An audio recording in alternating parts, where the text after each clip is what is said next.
नमस्कार दोस्तों। स्वागत है आपका फिलॉसफी की क्लासेज में। पेपर 2 हमारा चल रहा है। लास्ट क्लास में हमने ईश्वर की व्यक्तिगत धारणा को पढ़ा था और जब हम ईश्वर की व्यक्तिगत धारणा को पढ़ते हैं तो हमारे सामने कई सारी तार्किक समस्याएं आ जाती हैं और उन जो तार्किक समस्याएं आती हैं उन तार्किक समस्याओं को सुलझाने के लिए दार्शनिकों ने क्या किया या लोगों ने क्या किया या मानव ने क्या किया, एक नई धारणा बना ली और उस नई धारणा को कहते हैं निर्वैयक्तिक धारणा। तो ईश्वर की व्यक्तिगत धारणाओं को सुलझाने के लिए, ईश्वर को एक व्यक्ति के तौर पर मानने से जो भी तार्किक समस्या उत्पन्न होती हैं उन तार्किक समस्याओं को सुलझाने के लिए जिस धारणा का विकास किया गया उसको कहते हैं ईश्वर की निर्वैयक्तिक धारणा। तो बेसिकली क्या था, देखो, जब हम ईश्वर को एक व्यक्ति के तौर पर मानते हैं तो हमने उसमें कुछ तत्वमीमांसीय गुण डाल दिए थे, 5 तत्वमीमांसीय गुण डाल दिए थे और 4 उसमें नैतिक गुण डाल दिए थे। लेकिन जो हमारे दार्शनिक स्पिनोजा साहब हैं, स्पिनोजा साहब कहते हैं कि हर परिभाषा वास्तव में एक निषेध है। वो कहते हैं कि जब भी हम किसी भी वस्तु को परिभाषित करते हैं, जब भी हम किसी भी वस्तु में गुणों का आरोपण करते हैं, जैसे कि इस चौक में हम इस सफेदी के गुण का आरोपण करें, हम ये कहें कि चौक में 2 गुण होते हैं, एक तो इसमें सफेदी का गुण है, दूसरा ये गुण है कि जब इसको ग्रीन बोर्ड पे या ब्लैक बोर्ड पे लिखा जाता है तो इससे सफेद लिखा जाता है। जैसे ही हम ये कहते हैं तो हमने ये निषेध कर दिया कि ये चौक का रंग हरा नहीं है, इस चौक का रंग नीला नहीं है, इस चौक का रंग लाल नहीं है, इस चौक का रंग पीला नहीं है। हमने ये भी निषेध कर दिया कि इस चौक से जो है वो नोटबुक पे नहीं लिखा जा सकता है, इस चौक से जो है वो और अन्य कई सारे जैसे कपड़ों पर जो है वो नहीं लिखा जा सकता है।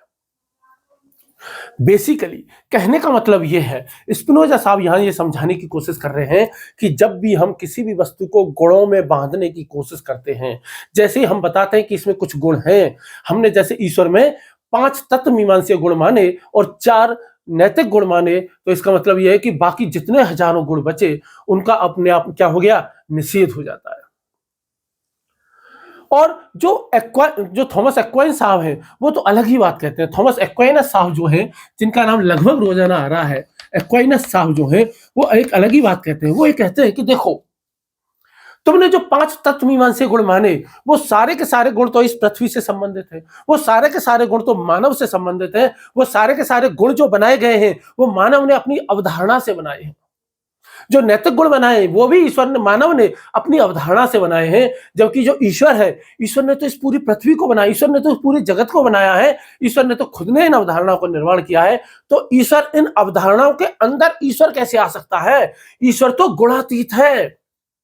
ये गुण तो इस जगत के लेवल के हैं, ये गुण तो एक आम आदमी के हिसाब से हैं। ईश्वर के लेवल पर कौन सी अवधारणाएं चलती होंगी, ईश्वर के लेवल पर कौन से गुण चलते होंगे, ये तो हमें पता ही नहीं। और जब हमें ये पता ही नहीं है तो इस जगत की अवधारणाओं से, इस जगत के कुछ गुणों के आधार पर तुम ईश्वर को, उस परम तत्व को, उस परम ब्रह्म को, उस अंतिम सत्य को कैसे परिभाषित कर सकते हो? उसको परिभाषित किया ही नहीं जा सकता है।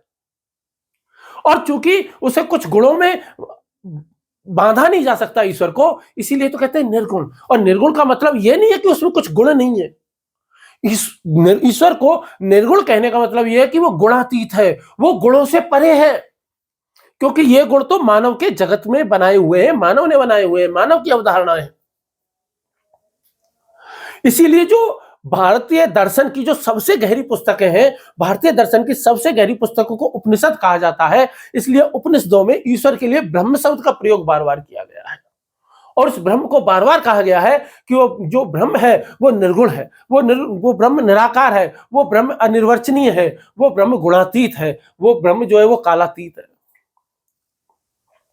और भारतीय दर्शन में जो सबसे गहरी बात कहते हैं उनमें से एक है शंकराचार्य जी, आचार्य शंकराचार्य जी या आदि शंकराचार्य जी। आदि शंकराचार्य जी ये कहते हैं कि भाई, ईश्वर को सकारात्मक गुणों के रूप में वर्णित किया ही नहीं जा सकता है। वो कहते हैं कि इसमें ईश्वर को जो है वो द्वैत भी नहीं कहता, मैं ईश्वर को क्या नहीं कहता हूं, इसीलिए उनका जो दर्शन वो अद्वैत है। वो ये नहीं कहते कि ईश्वर एक है, वो ये कहते हैं कि नहीं, ईश्वर एक भी नहीं है, ईश्वर 2 भी नहीं है, ईश्वर कितना है ये बताया ही नहीं जा सकता। कि जैसे ही मैं ईश्वर को एक कहूंगा वो किसी ना किसी के सापेक्ष हो जाएगा, जबकि ईश्वर तो कैसा है, निरपेक्ष है। ईश्वर इस जगत की किसी भी वस्तु के सापेक्ष हो ही नहीं सकता, क्योंकि ईश्वर तो इस जगत से परे है।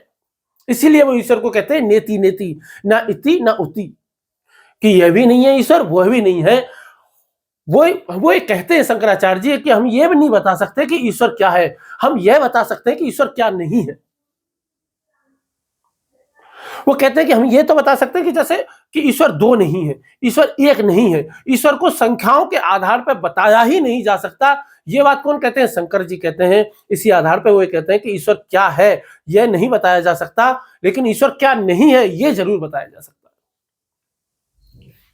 चलिए तो आगे बढ़ते हैं, और आगे बढ़ते हुए देखते हैं कि जो ईश्वर की जो निर्वैयक्तिक ईश्वर की जो झलक है वो अलग अलग धर्मों में, अलग अलग परंपराओं में किस प्रकार दिखती है। क्या ऐसा है कि संसार के जितने भी धर्म हैं उनमें कहीं ना कहीं निर्वैयक्तिक ईश्वर की झलक दिखाई देती है? तो बिल्कुल दिखाई देती है। इस बारे में सबसे पहले जो आगे आते हैं उनका नाम है जॉन हिक्स साहब। जॉन हिक्स साहब कहते हैं कि भाई अधिकांश जितनी भी धार्मिक परंपराएं हैं, अधिकांश धार्मिक परंपराओं में ईश्वर को दो स्वरूपों में बांटा जाता है। ईश्वर की पूजा आराधना या ईश्वर को दो रूपों में कहा जाता है। एक ईश्वर, एक है परम तत्व, एक है अंतिम सत्य, एक है ब्रह्म और दूसरा है ईश्वर। ये जो परम तत्व जो है, ये जो अंतिम सत्य जो है, जो अंतिम सत्ता जिसकी है, जो परम ब्रह्म जो है, वो वैसा है जिसे मनुष्य जान ही नहीं सकता। यह है वास्तव में परम सत्य क्या है? परम सत्य या अंतिम तत्व जो है वो वास्तव में जैसा है, तो इसको कहते हैं वास्तव में जैसा है। जबकि ईश्वर कैसा है? ईश्वर को जैसा मानव मानता है या जैसा हम मानते हैं।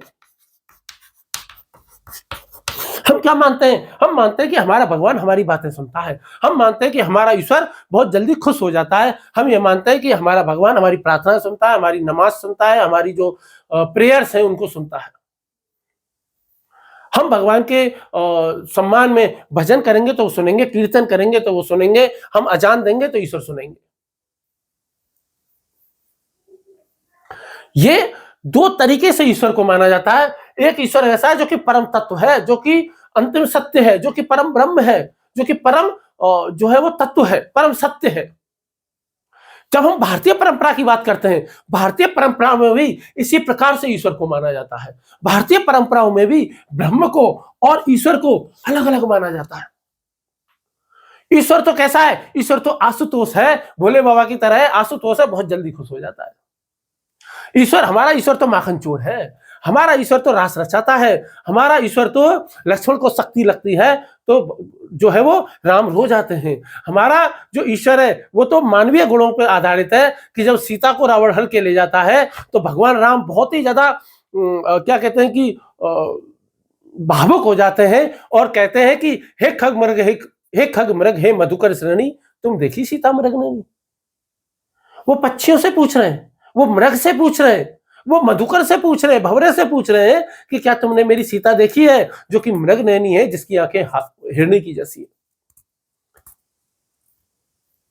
जबकि जो ब्रह्म है, ब्रह्म कैसा है? ब्रह्म तो अंतिम सत्य है, ब्रह्म तो अवर्णनीय है, ब्रह्म तो अनिर्वचनीय है, ब्रह्म तो गुणातीत है। यदि हम यही बात सामी धर्मों में लेकर के जाएं तो सामी धर्मों में जो सबसे पुराना धर्म है, वो सबसे पुराना धर्म क्या है? यहूदी धर्म। तो यहूदी धर्म में भी, यहूदी धर्म में जो रहस्यवाद है, रहस्यवाद की तरफ जाएंगे तो ईश्वर को दो नामों से पुकारा जाता है। एक नाम है एनसोफ, एक नाम ईश्वर का क्या है? एनसोफ है, और दूसरा जो ईश्वर है, दूसरे ईश्वर का नाम है याहवे या जाहवे। याहवे या जाहवे उसका नाम है। एनसोफ क्या है? एनसोफ ब्रह्म की तरह है, एनसोफ परम तत्व है, एनसोफ अंतिम सत्य है, जो कि अंतिम है, जो कि अनिर्वचनीय है। जबकि उस सत्य का जो व्यक्तित्वपूर्ण रूप है उसको याहवे या जाहवे कहा जाता है। याहवे या जाहवे उसको जो है वो कह दिया जाता है। यदि हम इस्लाम में आए तो इस्लाम की, यदि सूफी परंपरा में आए तो इस्लाम की सूफी परंपरा में भी एक ईश्वर को कहा जाता है अल हक। ये अल हक कौन सा है? ये अल हक है निर्गुण, ये अल हक है अनिर्वचनीय, ये अल हक है परम तत्व, अंतिम सत्य। और वही जब अल्लाह की बात आ जाएगी तो अल्लाह को ईश्वर के तौर पे माना जाएगा, क्योंकि हमारी दुआएं कौन मानता है? अल्लाह मानता है। हमारी अजान कौन सुनता है? अल्लाह सुनता है।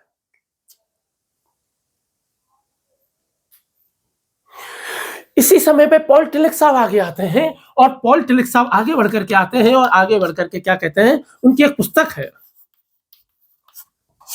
उनकी एक क्या है?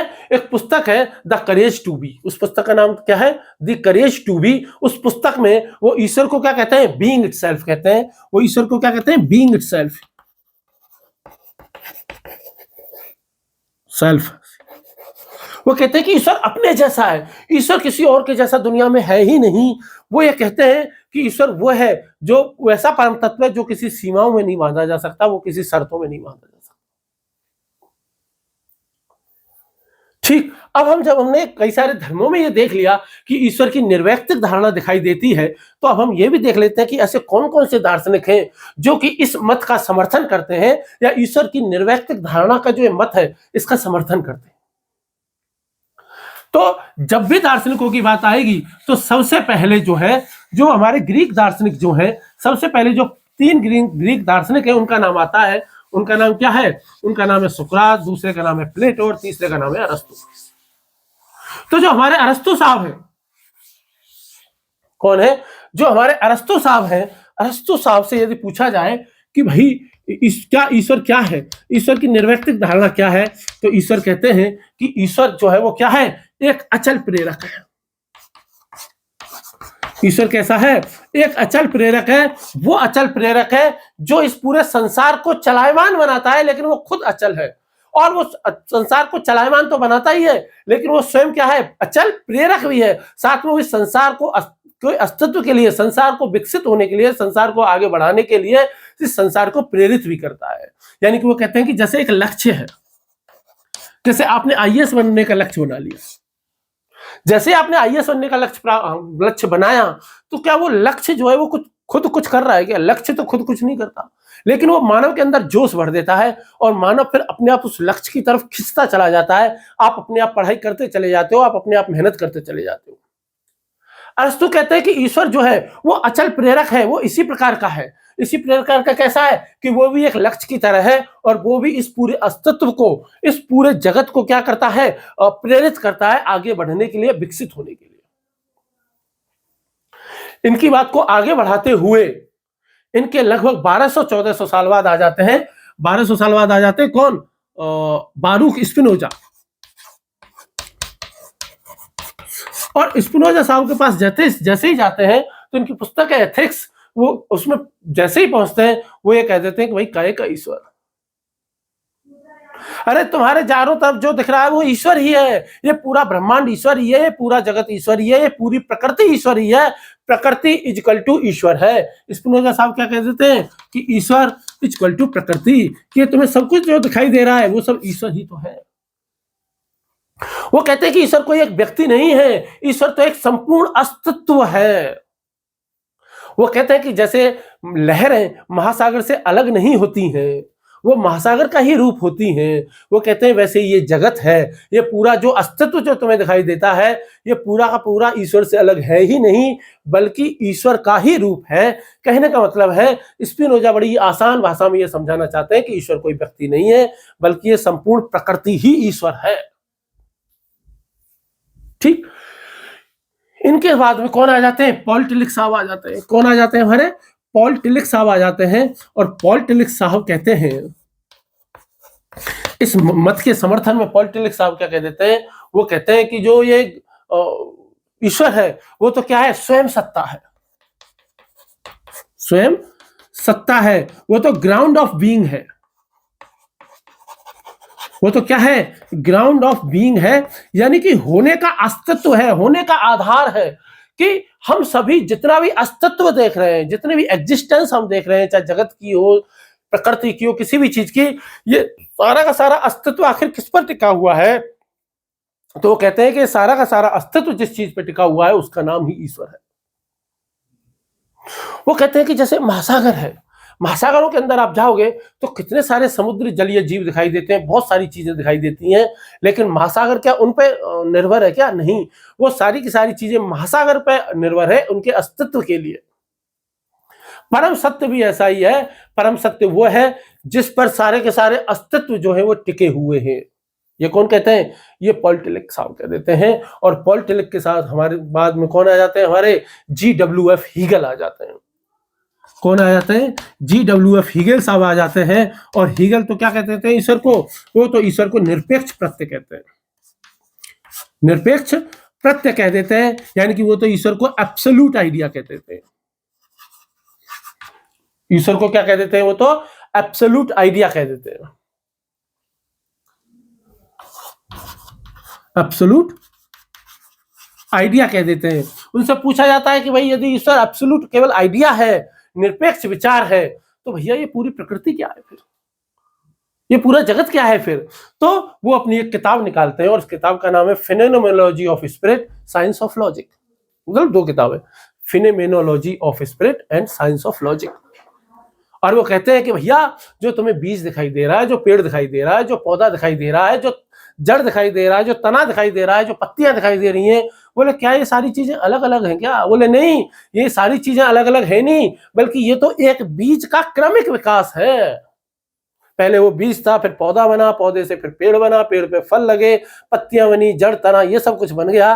पहले वैसे इसी ये पूरा संसार है कि वो जो निरपेक्ष जो प्रत्यय है वो चिंतन कर रहा है। और उसके चिंतन में कौन सी विधि है? डायलेक्टिक मेथड है, यानी कि वाद होता है, वाद का प्रतिवाद होता है, फिर उससे संवाद होता है, एक विचार आता है, उस विचार का प्रतिविचार उत्पन्न होता है, उन दोनों के मिश्रण से एक नया विचार जन्म लेता है, और फिर उस नए विचार का प्रति विचार फिर पैदा हो जाता है, और फिर उस प्रति विचार से एक और नया विचार आ जाता है, इन दोनों के मिल से फिर उसका प्रति विचार आ जाता है। तो बोला संसार इसी तरीके से विकास कर रहा है, ये संसार इसी तरीके से आगे बढ़ रहा है। इसीलिए तो कार्ल मार्क्स साहब ने क्या कहा था? कार्ल मार्क्स ने कहा था कि हीगल सिर केवल खड़ा हुआ था, मैंने उसको सीधा कर दिया। क्योंकि हीगल ये कहता है कि पहले जितना भी चीजें हो रही हैं ये सब चिंतन में हो रही हैं, और चिंतन में हो रही हैं उसी वजह से हमें भौतिक रूप से ये चीजें दिखाई देती हैं कि क्रमिक विकास हो रहा है। जो कि कार्ल मार्क्स कहता है कि अरे हीगल साहब ऐसा नहीं है, तुम सिर केवल खड़े हुए हो, पहले भौतिक परिवर्तन होता है, उसके बाद चिंतन होता है। ठीक बात समझ में आ गई? यानी कि हीगल के अनुसार एक निरपेक्ष आइडिया है, और उस निरपेक्ष आइडिया ही चिंतन कर रहा है, और उसी में पूरा जगत है। इस पक्ष के, इस जो तर्क के, निर्वैयक्तिक धारणा के पक्ष में सबसे मजबूत तर्क जो प्रस्तुत करते हैं उनका नाम है हमारे आचार्य शंकर जी।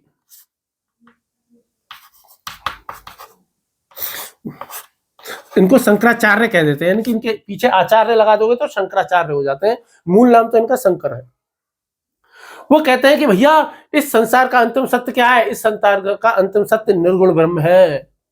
और वो कहते हैं कि वो जो ब्रह्म है उसका ना कोई गुण है, ना कोई रूप है, ना कोई रंग है, ना आकार है, ना भेद है।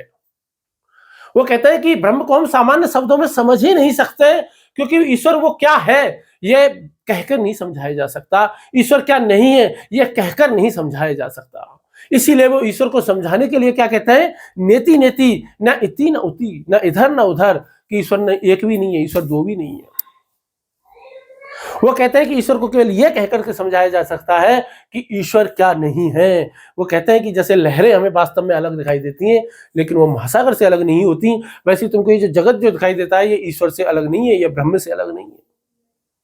हालांकि जो शंकराचार्य साहब हैं वो इस पूरे जगत को माया बताते हैं, लेकिन वो ये कहते हैं कि माया होने का मतलब, जब मैं ये कहता हूं कि पूरा जगत माया है, तो इसका मतलब ये नहीं है कि ये संसार पूरी तरीके से 100% झूठा है, नहीं, बल्कि मैं ये कहना चाहता हूं कि ये संसार नहीं है, ये नहीं कहना चाहता, बल्कि मैं ये कहना चाहता हूं कि ये संसार अंतिम सत्य नहीं है।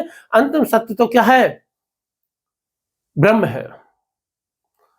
ठीक है, उनकी वो जो 4 लाइन है ना कि मनोबुद्धि अहंकार चित्तानी नाहम, शिवो हम शिवो हम, मैं तो एक शिव का रूप हूं।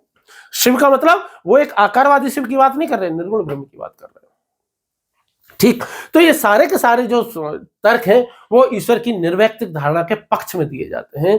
अब हम उन तर्कों को देख लेते हैं जो तर्क ईश्वर की निर्वैयक्तिक धारणा की आलोचना में दिए जाते हैं। ठीक, तो जब भी हम ईश्वर की निर्वैयक्तिक धारणा की आलोचना यदि हम करेंगे तो इस धारणा की जो आलोचना है वो 3 प्रमुख ग्राउंडों पर की जाती है। आलोचना के 3 प्रमुख आधार हैं। आलोचना के कितने आधार हैं? आलोचना के 3 प्रमुख आधार हैं। जो सबसे पहला आधार है वो है ज्ञान मीमांसीय आधार, एपिस्टेमोलॉजिकल ऑब्जेक्शन, यानी कि ज्ञान मीमांसीय आपत्ति। दूसरी है नैतिक आपत्ति और तीसरी है धार्मिक या भावनात्मक आपत्ति। चलिए इन तीनों को एक एक करके देख लेते हैं। सबसे पहले ज्ञान मीमांसीय आपत्ति को देख लेते हैं। जो एपिस्टेमोलॉजिकल ऑब्जेक्शन है वो क्या कहता है। एपिस्टेमोलॉजिकल जो आपका ऑब्जेक्शन है वो क्या कहता है, देखो ईश्वर को तुम कह रहे हो कि निर्गुण है, ईश्वर को तुम कह रहे हो कि वो तो निराकार है, तुम कह रहे हो कि ईश्वर के बारे में कुछ बताया ही नहीं जा सकता। तो ज्ञान मीमांसीय जो ऑब्जेक्शन है वो कहता है कि यदि ईश्वर के बारे में कुछ बताया ही नहीं जा सकता तो तुम ये बताओ कि फिर हम ईश्वर को जानेंगे कैसे, किस आधार पर जानेंगे, किस बात से जानेंगे। वो कहते हैं कि यार यदि कोई एक ऐसा चौक है, मान लो एक ऐसा चौक है जिसका कोई रूप नहीं है, जिसका कोई रंग नहीं है, जिसका कोई आकार नहीं है, जिसको महसूस भी नहीं किया जा सकता है, तो ऐसे चौक के बारे में जानकारी कैसे प्राप्त होगी, ऐसे चौक के बारे में कैसे हम ज्ञान प्राप्त करेंगे। ज्ञान प्राप्त करने के लिए तो जरूरी है ना कि भाई उसका कोई रूप हो, उसका कोई रंग हो, उसमें कोई गुण हो। ठीक, क्या हम ऐसी चीज की चौक की कल्पना कर पाएंगे? नहीं कर पाएंगे। दूसरी बात यह है क्योंकि हम किसी भी चीज को कैसे समझते हैं, उसके गुणों से समझते हैं। कोई पूछे चौक क्या होता है, कि बोले चौक एक सफेद रंग का होता है, कई बार दूसरे रंगों का भी होता है, और उससे क्या करते हैं, ब्लैक बोर्ड पे लिखाते हैं, बच्चों को पढ़ाते हैं। आपकी समझ में आ जाएगा चौक है। अच्छा, कोई आपसे कहे कि आप किसी भी व्यक्ति को आखिर पहचानते कैसे? किसी भी व्यक्ति को हम उसके नाम से पहचानते हैं, नाम नहीं जानते तो उसके स्वभाव से पहचानते हैं, स्वभाव से नहीं पहचानते तो उसके व्यवहार से पहचानते हैं। जैसे आप मुझे कैसे पहचानते हो? यदि आप में से कोई मुझे पहचानता है तो कैसे पहचानेगा? मेरे YouTube चैनल से पहचानेगा, मेरे पढ़ाने के तरीके से जाने को, अरे यार वो अच्छा है, वो एक आदमी, एक व्यक्ति, एक सर जो है वो पढ़ाते हैं, एक व्यक्ति जो है वो क्या करता है, YouTube पर पढ़ाता है। एक ऐसा व्यक्ति जो YouTube पर पढ़ाता है जिसके व्यूज बिल्कुल नहीं आते हैं, जिसके बहुत कम व्यूज हैं, जो कि एथिक्स पढ़ाता है, जो कि फिलोसफी पढ़ाता है। आप इसी तरीके से तो पहचान पाओगे, और कैसे पहचान पाओगे? हैं? अच्छा, अब कोई एक ऐसा व्यक्ति है जिसका कोई ना तो नाम है, ना ही कोई रूप है, ना ही कोई रंग है, कोई पहचान नहीं है, कोई गुण नहीं है, उसका कोई व्यवहार नहीं है, तो बताओ हम उसे कैसे जान सकते हैं? वो कहते हैं ठीक ऐसे ही जब तुम ये कहते हो कि ईश्वर में जब कोई गुण है ही नहीं, तो फिर उसे जैसे शब्दों में समझाया ही नहीं जा सकता, तो भैया यदि वो पूरी तरह अवर्णनीय है तो किसी अवर्णनीय चीज का सार्थक ज्ञान कैसे हो सकता है? अवर्णनीय चीज का तो सार्थक ज्ञान हो ही नहीं सकता। और इस पक्ष के तर्क में सबसे पहले कौन आ जाते हैं? हमारे रामानुज साहब आ जाते हैं। कौन आ जाते हैं? रामानुज साहब आ जाते हैं। इनके पीछे आचार्य लगा दोगे तो रामानुजाचार्य हो जाएगा, इनके पीछे आचार्य लगा दोगे तो क्या हो जाएगा? रामानुजाचार्य। ये रामानुज वही है जिन्होंने विशिष्टाद्वैत दिया, जिन्होंने क्या दिया? विशिष्टाद्वैत दिया। ये कहते हैं, इनकी एक पुस्तक है जिसका नाम है श्री भाष्य। वो कहते हैं कि देखो, जैसे तुम ईश्वर को निर्गुण कहते हो ना, जैसे ही तुम ईश्वर को निराकार कहते हो, जैसे ही तुम ईश्वर को गुणातीत कहते हो, जैसे ही तुम ईश्वर को अनिर्वचनीय कहते हो, अनिर्वचनीय कहते हो, वैसे ही बोले ये धारणा कैसी है? सेल्फ कॉन्ट्राडिक्टरी है। ये धारणा तो स्वयं विरोधी है, ये धारणा तो स्वयं अपने का ही विरोध कर रही है। बोले कैसे? सरा समझाओ। वो कहते हैं कि देखो, जैसे ही तुम कहते हो कि ईश्वर निर्गुण है तो निर्गुण होना भी तो एक गुण हो गया। जैसे तुम ये कहते हो कि तुम्हारा ईश्वर गुणातीत है तो ये कहते ही ये भी तो एक गुण हो गया कि ईश्वर कैसा है? गुणातीत है। और जब तुम ये कहते हो कि ब्रह्म में कोई गुण है ही नहीं, तो ये कहना भी गलत हो जाएगा कि वो ब्रह्म अस्तित्व में है। वो कहते हैं कि जैसे मान लो कि हम कई बार किसी व्यक्ति को वस्त्रों से जानते हैं, उसके नाम से जानते हैं, पर मान लो किसी व्यक्ति का नाम भी नहीं पता और उसके वस्त्रों का भी नहीं पता, वो आदमी नग्न है, तो उसकी पहचान क्या बन जाएगी? वो नग्नता बन जाएगी। हम क्या कहेंगे? अच्छा वो नंगा आदमी, अच्छा वो नंगा फकीर जो हमेशा नंगे रहते हैं। तो नग्न होना ही फकीर बन जाएगा, नग्न होना ही उसकी पहचान बन जाएगा। वैसे ही जैसे ही हम कहते हैं कि ईश्वर निर्गुण है तो निर्गुण होना उसकी पहचान बन जाएगा। निर्गुण होना उसका एक गुण बन जाएगा। वो कहते हैं कि पूर्ण रूप से गुण रहित ब्रह्म की कल्पना तर्क संगत रूप से सही है ही नहीं, उसकी कल्पना की ही नहीं जा सकती, क्योंकि निर्गुण होना भी अपने आप में एक विशेषता है, एक गुण है। और उनकी इस बात के समर्थन में कौन उठ खड़े होते हैं? उनकी समर्थन में खड़े होते हैं मध्व। इनके पीछे आचार्य लगा दोगे तो मध्वाचार्य जी हो जाएंगे, मध्व जी खड़े हो जाएंगे, जिन्होंने क्या दिया? द्वैत दिया। जिन्होंने उनका जो दार्शनिक सिद्धांत है उसको क्या कहते हैं? द्वैतवाद कहते हैं। वो कहते हैं मध्व जी कि भाई हमें ज्ञान कब होता है? हमें ज्ञान तब होता है जब हम दो चीजों में भेद कर पाते हैं, तब हम दो चीजों में डिफरेंट कर पाते हैं। हम किसी भी चीजों को पहचानते कैसे? बोले अक्सर हम चीजों को तुलना करके पहचानते हैं। जैसे यदि किसी ने भेड़िया आज तक नहीं देखा, यदि आप उसको भेड़िया समझाओगे तो कैसे समझाओगे कि यार वो कुत्ते जैसा होता है लेकिन कुत्ते से थोड़ा बड़ा होता है, कुत्ते से थोड़ा ज्यादा आक्रामक होता है, वो एकदम जंगली होता है। जैसे जब आप सेब को और संतरे को देखोगे तो आप सेब और संतरे को कैसे पहचानते हो? उनके रंग के आधार पर, उनके आकार के आधार पर, उनके स्वाद के आधार पर। वो कहते हैं मधु जी, मान लो कि एक सेब और एक संतरा है, यदि दो सेब और संतरा दोनों का रंग एक जैसा हो, दोनों का स्वाद भी एक जैसा हो, दोनों का आकार भी एक जैसा हो, दोनों का स्वाद भी एक जैसा हो, तो बताओ तुम कैसे बताओगे इनमें से सेब कौन सा और संतरा कैसा है? आपकी उनकी बाहरी बनावट भी एक जैसी है और आंतरिक बनावट भी एक जैसी है, तो आप ये पहचान ही नहीं पाओगे कि इनमें से सेब कौन सा और इनमें से संतरा कौन सा। वो कहते हैं कि ज्ञान का आधार क्या है? What is the base of knowledge? कहते हैं कि ज्ञान का जो आधार है वो है भेद। जब दो चीजों में अंतर हो जाता है, लेकिन जब आप कहते हो कि कोई चीज पूर्ण भेद रहित है, तो फिर उस चीज को जानना, उस चीज को समझना लगभग असंभव हो जाता है। अब ये बात खिंचते खिंचते कहां तक आ जाती है? समकालीन दर्शन तक आ जाती है। और जैसे ही समकालीन दर्शन तक आती है तो हमारे एजे एयर साहब आ जाते हैं। और एजे एयर साहब जो हैं, जो कि समकालीन दार्शनिक माने जाते हैं 20वीं सदी के, वो अपने इसके बाद इसके पक्ष में वो भी ये कहते हैं कि देखो, किसी भी बात का अर्थ तभी होता है जब उस बात को अनुभव से, जब उस बात को प्रमाण से, जब उस बात को तर्क से जांचा जा सके। यदि हम ये कहें कि कोई अवर्णनीय परम तत्व है, अनिर्वचनीय परम तत्व है, जिसे ना देखा जा सकता है, ना समझाया जा सकता है, ना ही जो जाना जा सकता है, तो भैया ये जो कथन है ना, इस कथन को ना तो हम असत्य साबित कर सकते हैं, ना ही सत्य साबित कर सकते हैं, ना ही असत्य साबित कर सकते हैं। बोले ये बात तो मीनिंगलेस हो जाएगी, अर्थहीन हो जाएगी। जैसे मैं ये कहूं कि एक बुढ़ा अपने बचपन में ही मर गया, एक बुढ़ा अपने बचपन में ही मर गया। अब इस बात का कोई अर्थ है? नहीं है। ये तो कैसा है? मीनिंगलेस है। अगर मैं ये कहूं कि भाई मैं जो यहाँ पे पढ़ा रहा हूं ना, ये जो चौक ग्रीन बोर्ड जो दिख रहा है ना, इस ग्रीन बोर्ड के ऊपर मैंने जो है वो एक प्रतिमा लगा रखी है, लेकिन वो प्रतिमा जो है वो देखी नहीं जा सकती, उस प्रतिमा को छुआ नहीं जा सकता है, उस प्रतिमा को जो है वो जाना नहीं जा सकता है, उसको महसूस भी नहीं किया जा सकता है। तो आप ये कैसे बता सकते हो कि इस ग्रीन बोर्ड के ऊपर कोई प्रतिमा लगी हुई है? आप बता ही नहीं सकते। आप ये बता नहीं सकते कि इस बोर्ड के ऊपर जो है वो सच में प्रतिमा कोई है या नहीं है। तो एजे एयर साहब कहते हैं कि ऐसे कथनों का कोई अर्थ नहीं रह जाता। ऐसे कथन ना सत्य है ना असत्य है, बल्कि ऐसे कथन तो निरर्थक है। यदि आप ये कहते हो कि ईश्वर तो निर्गुण है, निराकार है, अनिर्वचनीय, अवर्णनीय है, कि उसके बारे में कोई अनुभव मिल ही नहीं सकता, उसके बारे में कोई प्रमाण मिल ही नहीं सकता, तो भाई सीधी बात यह है कि उसके बारे में ज्ञान भी प्राप्त नहीं हो सकता। क्योंकि जब भी किसी भी चीज का ज्ञान होता है तो उसकी विशेषताओं के आधार पर होता है, उसकी पहचान के आधार पर होता है, उसके गुणों के आधार पर होता है। उस गुण ज्ञान करने के लिए कोई ना कोई क्या चाहिए? आधार चाहिए, तभी तो ज्ञान होगा। ठीक, अब हम इस पे नैतिक आपत्ति क्या है वो नैतिक आपत्ति देख लेते हैं। ये तो हमारी ज्ञान मीमांसी आपत्ति हो गई।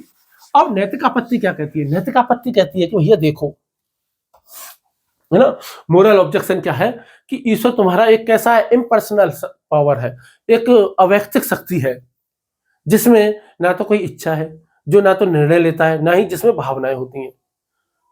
तो भैया एक बात बताओ कि वो सही गलत का फैसला फिर करेगा कि नहीं करेगा? क्या वो सही गलत का फैसला फिर कर सकता है? वो कहते हैं कि जब भी भाई किसी भी चीज को हम कहते हैं कि ये नैतिक है, तो क्या भाई उसके तीन आधार होते हैं ना। तीन आधार क्या होते हैं? सबसे पहला क्या होगा? नियम होगा।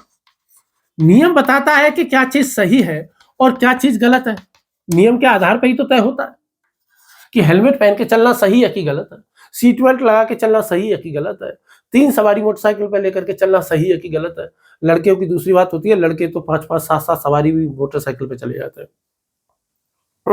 दूसरा क्या है कि भाई इसके उत्तरदायित्व किस पर है। यदि कोई बिना हेलमेट चल रहा है तो किसका चालान कटेगा। यदि कोई 4 सवारी मोटरसाइकिल पे लेकर के जा रहा है तो किसका चालान कटेगा। यदि बस में 50 सीटर बस है और यदि उसमें 80 सवारियां भरी हुई हैं तो फिर चालान किसका कटेगा, किसकी, कौन जिम्मेदार उसका होगा। और तीसरी चीज होती है उसमें उद्देश्य। और उद्देश्य का मतलब यह है कि भाई आखिर ये नियम क्यों बनाया गया है, ये नियम सही और गलत क्यों है, ये नियम क्यों होना चाहिए, या नैतिक जीवन क्यों जीना चाहिए। ये कहते हैं कि भैया देखो कोई भी नियम है ना, नियम का पालन कब होता है, जब कोई नियम बनाने वाला हो, जब उस नियम को कोई लागू करने वाला हो, और जब जो कोई ऐसा भी हो जब नियम का पालन करने या ना करने पे पुरस्कार और दंड भी देता हो। इसीलिए तो सरकार के 3 अंग है ना, सरकार के 3 अंग हमारे क्या है, विधायिका, कार्यपालिका और न्यायपालिका। विधायिका कानून बनाती है, कार्यपालिका उन कानूनों को लागू करवाती है और न्यायपालिका उन कानूनों का पालन ना करने पर दंड देती है। ठीक है, वो कहते हैं कि यदि ईश्वर निर्वैयक्तिक है, यदि ईश्वर निर्गुण है, निराकार है, तो भैया फिर वो नैतिक नियमों का आधार नहीं बन सकता, वो नैतिक नियमों का उत्तरदायित्व वो नहीं ले सकता, और वो उसमें फिर कोई उद्देश्य भी नहीं बचता है। क्योंकि भाई यदि तुम नैतिकता चाहते हो, उद्देश्य चाहते हो, तो उसके लिए तो चेतनता होनी आवश्यक है, उसके लिए तो इच्छाशील नियामक होना आवश्यक है। नियम बनाने के लिए कौन चाहिए, इच्छाशील नियामक होना चाहिए ना, नियम बनाने वाला। और इस बात के समर्थन में हमारे कौन आ जाते हैं, इमैनुअल कांट साहब आ जाते हैं। कौन आ जाते हैं, हमारे इमैनुअल कांट साहब आ जाते हैं। और कांट साहब ये कहते हैं कि देखो अच्छे कर्म का फल अच्छा मिले, बुरे कर्म का फल बुरा मिले, अच्छा कर्म करने पर प्रशंसा मिले और बुरा कर्म करने पर दंड मिले, यदि ऐसा नहीं होगा तो लोग नैतिक नियमों को गंभीरता से लेंगे ही नहीं। यदि चोरी करने पर किसी को सजा नहीं होगी, मर्डर करने पर किसी को कुछ सजा नहीं होगी, यदि हेलमेट पहन के चलने पर किसी की तारीफ नहीं हो रही, बिना हेलमेट चलने पर किसी का भी चालान नहीं कट रहा है, तो आपको लगेगा यार मैं मूर्ख हूं जो मैं हेलमेट पहन करके चल रहा हूं। कुछ लोगों को लग सकता है, सबको नहीं। कुछ लोग तो अंदर से भी नैतिक होते हैं ना। ठीक है, वो कांट साहब कहते हैं कि भाई नैतिकता को, नियम को प्रभावी बनाने के लिए नियम को लागू करने वाले की जरूरत होती है। आखिर कांट ने ईश्वर को क्यों माना।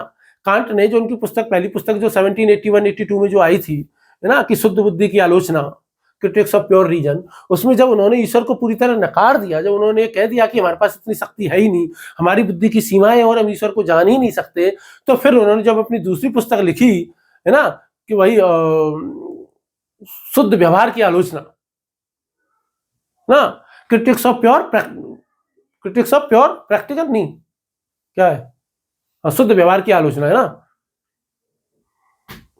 ठीक है, तो वो क्या कहते हैं, क्रिटिक्स ऑफ प्रैक्टिकल रीजन है शायद, है ना, क्रिटिक्स ऑफ प्रैक्टिकल रीजन, शुद्ध व्यवहार की आलोचना।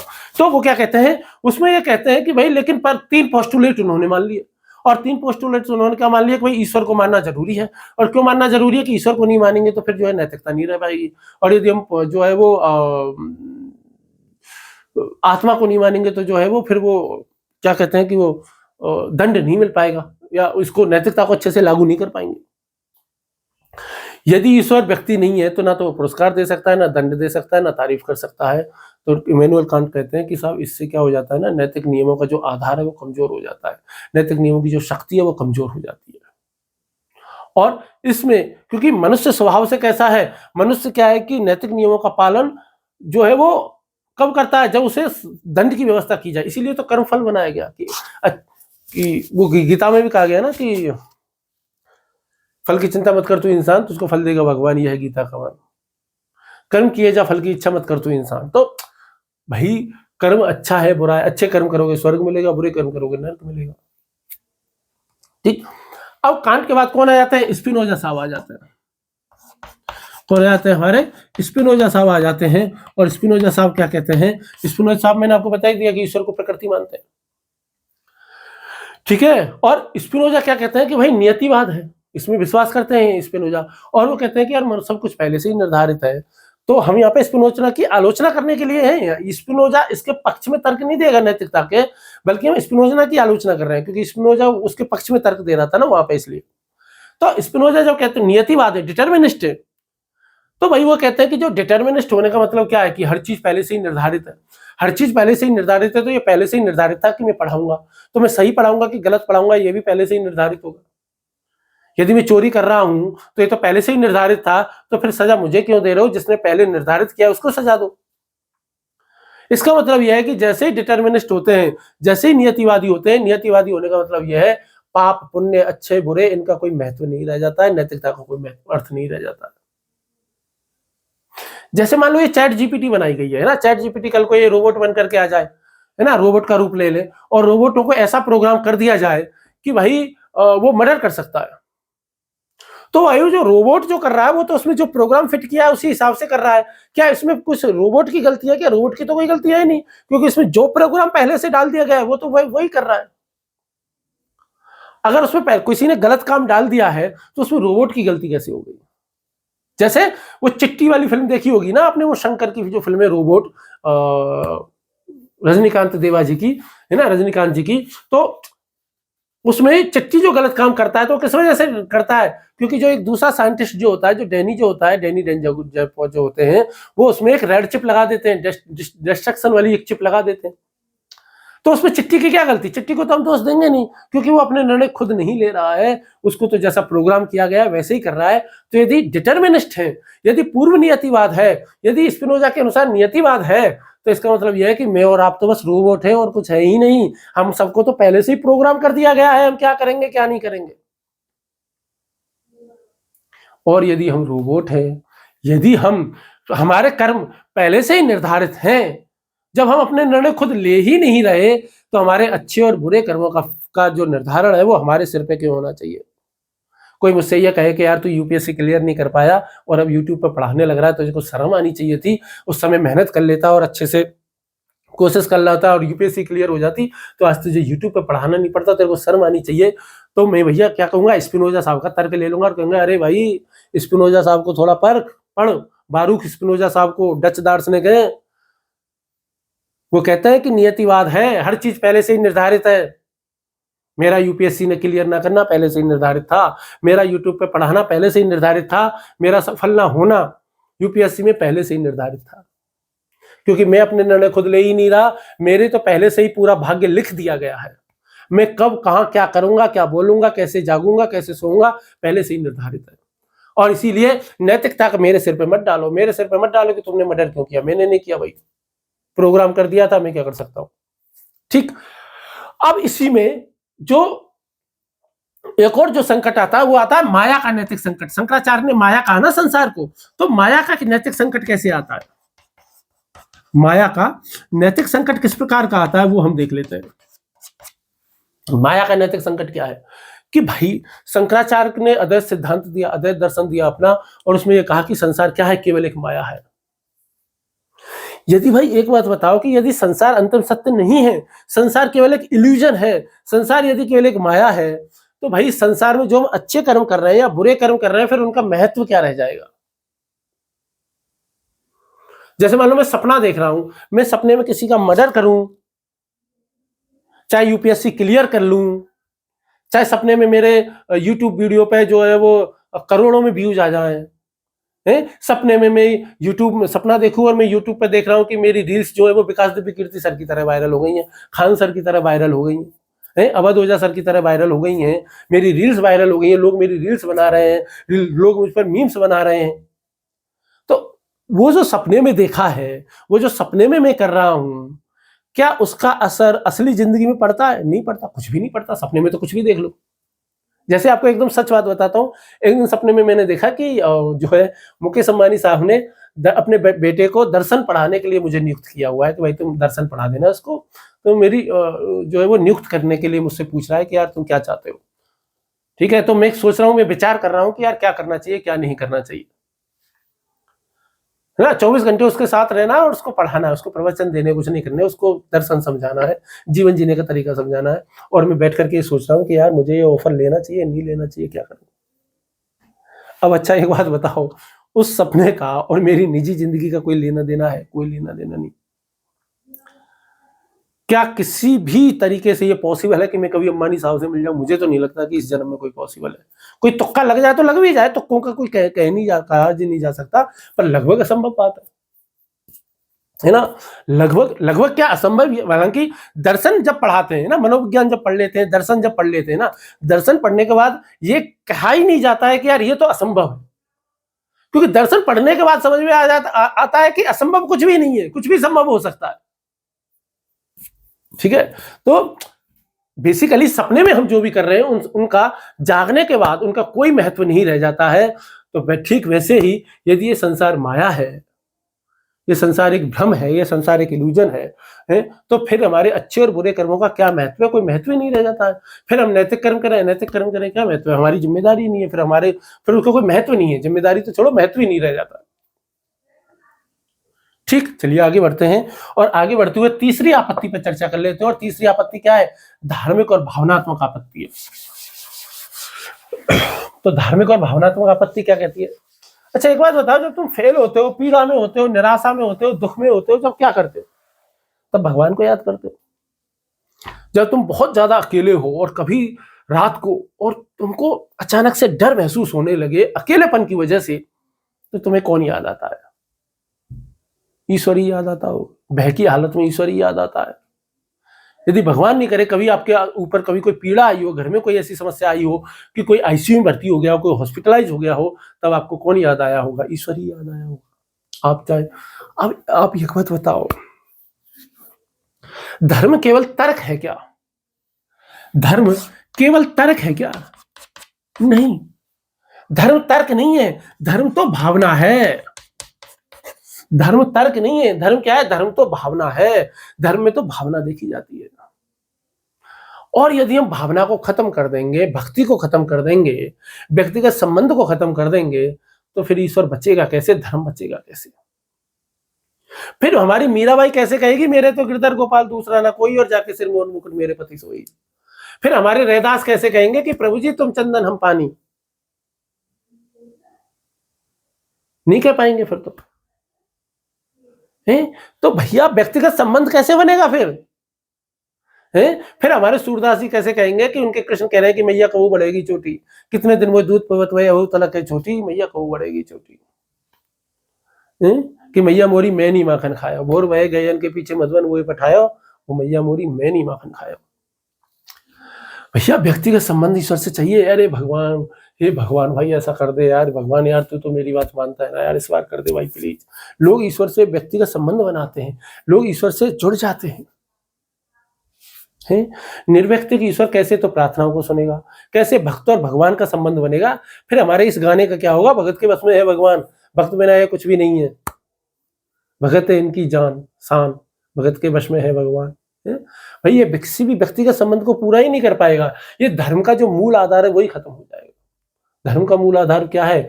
धर्म का मूल आधार है भावना, धर्म का मूल आधार है व्यक्तिगत संबंध, धर्म का मूल आधार है भावना, ईश्वर से भावनात्मक जुड़ाव होना, ईश्वर से भावनात्मक संबंध होना। दुनिया में हर एक के ईश्वर अलग है। ईश्वर तो कुछ निश्चित ही है, लेकिन दुनिया में हर एक के ईश्वर अलग है। और हर एक के ईश्वर अलग किस सेंस में? वो उनसे अलग तरीके से रिश्ता बना करके रखता है। कोई गणेश जी को गन्नू भैया कह रहा है, कोई गणेश जी को गजोदर भैया कह करके संबोधित करता है। कोई माखन चोर मुरलीधर को अपना भाई बना लेता है, कोई अपना पति बना लेता है, कोई सखी बना लेता है। हमारे तुलसीदास जी क्या कहते हैं, वो सॉरी कबीरदास जी क्या कहते हैं? कबीरदास जी कहते हैं कि दुल्हन गाओ मंगलाचार, मेरे घर आए राजा राम भरतार। कि मेरे पति राजा राम आ रहे हैं भाई, तो मंगलाचार गाओ, मंगल के गीत गाओ। फिर क्या होगा भैया? तो भैया कहने का मतलब यह है कि ये कहती है कि भैया फिर दिक्कत हो जाएगी। इसीलिए सबसे ज्यादा आपत्ति इस पर कोई करता है तो वो कौन करता है? भक्ति आंदोलन करता है।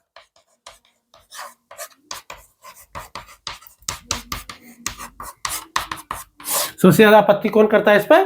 भक्ति आंदोलन करता है। रामानंद है, मीराबाई है, तुलसीदास है, सूरदास है, चैतन्य महाप्रभु। चैतन्य महाप्रभु कहते हैं कि ईश्वर के, भगवान कृष्ण के भजन गाते गाते बेसुध हो जाया करते थे। ये सब तो प्रेम चाहते हैं, ये सब तो प्रेम संबंध चाहते हैं, ये तो द्वैत का संबंध चाहते हैं। एक सखी संप्रदाय है जो भगवान कृष्ण को के साथ रासलीला करता है, वो स्वयं को महिला मानते हैं और भगवान कृष्ण की सखी स्वयं को मानते हैं। वो राम सीता राधा कृष्ण ये क्या कहां रह जाएंगे? ठीक बात समझ में आ रही है? तो भाई जब अद्वैत में कह देता है अहम ब्रह्मास्मि की मनोबुद्धि अहंकार चित्तानी ना हो, फिर उसमें वो मजा नहीं आएगा, उसमें फिर वो प्रेम संबंध नहीं रह जाएगा, फिर उसमें भावनाएं नहीं रह जाएंगी। ठीक ऐसे ही सामी धर्मों को ले लें हम। सामी धर्मों को यदि आप लोगे, तीनों अब्राहमिक रिलीजन्स को यदि आप लोगे, तो वहां तो यहूदी हो, ईसाई हो, इस्लाम हो, तीनों में ही एक ऐसा ईश्वर है जो कि व्यक्तित्वपूर्ण है, एक ऐसा ईश्वर है जो कि इच्छाशील है, एक ऐसा ईश्वर है जो कि क्रियाशील है। वहां पे तो पर्सनल गॉड है, वहां पे तो बिलिंग गॉड है, वहां पे तो एक्टिव गॉड है। चाहे बाइबल का, चाहे वो ओल्ड टेस्टामेंट का याहवे हो, है ना, चाहे जो है वो ईश्वर के गॉड हो हमारे ईसाई, ठीक है, ईसाई धर्म के जो है वो क्या कहते हैं जीसस क्राइस्ट साहब हो, या फिर हमारे कुरान के अल्लाह हो। अल्लाह तो हमें आज्ञा देते हैं, अल्लाह तो हमें प्रेम करते हैं, अल्लाह तो हमें क्षमा करते हैं और अल्लाह तो न्याय भी करते हैं। तो निर्वैयक्तिक जब यदि ब्रह्म होगा तो निर्वैयक्तिक ब्रह्म के साथ तो प्रार्थना नहीं कर सकते, निर्वैयक्तिक ब्रह्म के साथ तो जो है वो साल्वेशन नहीं मांग सकते हैं और अंतिम न्याय नहीं मांग सकते हैं, तो वो सारी चीजें फिर खराब हो जाती हैं। इसीलिए जो विलियम जेम्स साहब है, विलियम जेम्स साहब एक बात कहते हैं, उनकी एक पुस्तक है the varieties of religion, the varieties of religion religious experience, the varieties of religious experience उनकी एक पुस्तक है। उस पुस्तक में वो ये कहते हैं कि भाई जो अधिकांश जो धार्मिक अनुभव है वो किसी संवाद पर आधारित है, वो किसी सहायता की याचना पर आधारित है, वो किसी आत्मसमर्पण पर आधारित है। जितने भी धर्म है, उन सभी धर्मों में जितने भी दार्शनिक धार्मिक अनुभव हुए, जैसे कहते हैं कि भाई जो मीराबाई थी वो द्वारका में जो भगवान कृष्ण की मूर्ति है उसमें समा गई थी अपने अंतिम समय में।